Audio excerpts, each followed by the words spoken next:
रामनवमी व्रत कथा। भये प्रकट कृपाला दीन दयाला, कौसल्या हितकारी हर्षित महतारी, मुनि मनहारी अद्भुत रूप विचारी।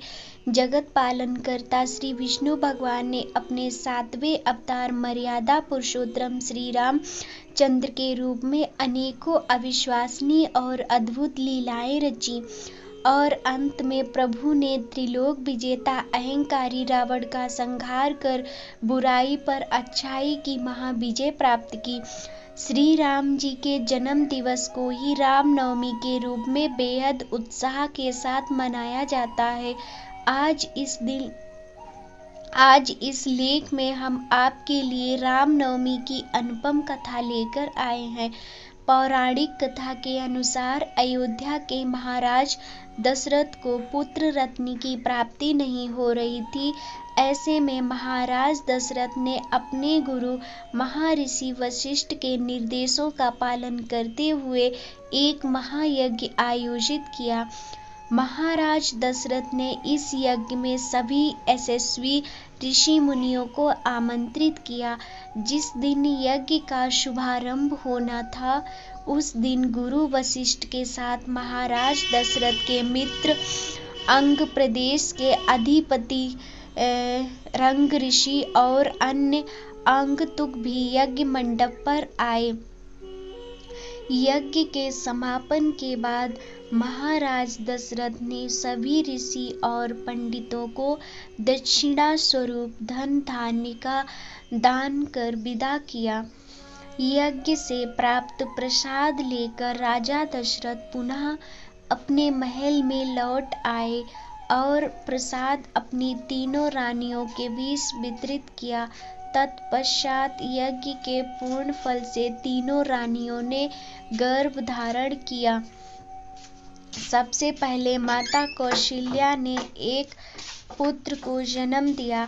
रानी कौशल्या के द्वारा जन्मे उस बालक के चेहरे पर करोड़ों सूर्य के समान आभा थी और उस बालक व्यक्तित्व अत्यंत ही आकर्षक था। अनुपम छवि वाले उस बालक को जो कोई भी देखता मंत्रमुग्ध हो जाता। चैत्र माह के शुक्ल पक्ष की नवमी तिथि को जन्मा यह बालक और कोई नहीं बल्कि सृष्टि के महानायक श्री विष्णु भगवान के सप्तम अवतार भगवान राम का ही बाल रूप था।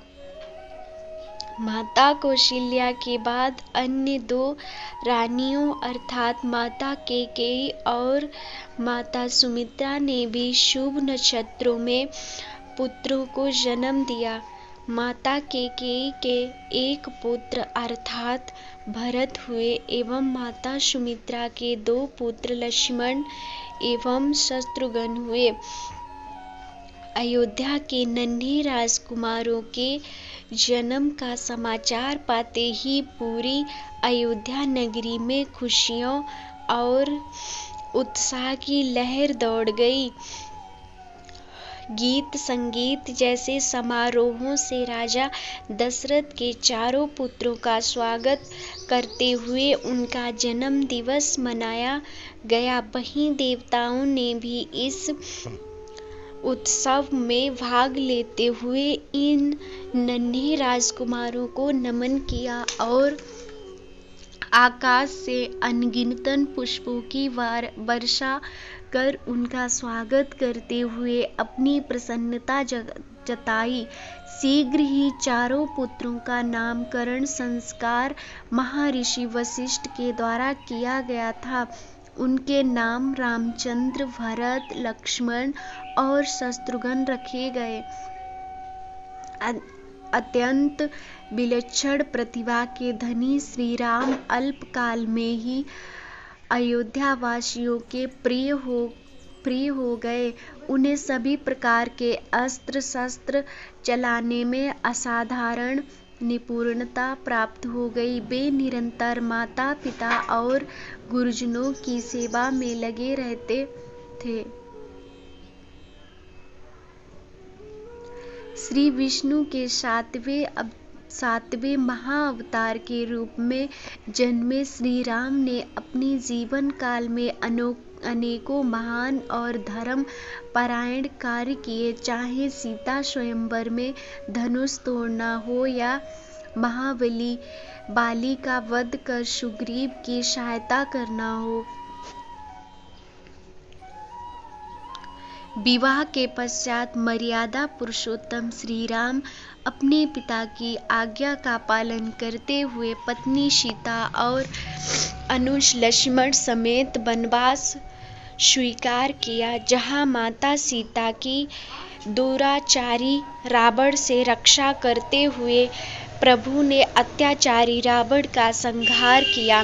ये वही राम है जो स्वयं जगत के पालनहार है और दुर्लभ शक्तियों के स्वामी है, किंतु उन्होंने एक सामान्य मनुष्य के जीवन का एक अद्भुत उदाहरण प्रस्तुत किया। युगों युगों के बाद आज भी श्री रामचंद्र के आदर्श व्यक्तित्व, धैर्य, निष्ठा, त्याग एवं पराक्रम को श्रद्धा और सम्मान देते हुए रामनवमी के दिन उनका जन्मोत्सव मनाया जाता है। आज भी राम भक्त अनन्य आस्था के साथ अपने आराध्य श्री राम का अवतरण दिवस मनाते हैं। श्री मंदिर द्वारा आयोजित आने वाली पूजाएं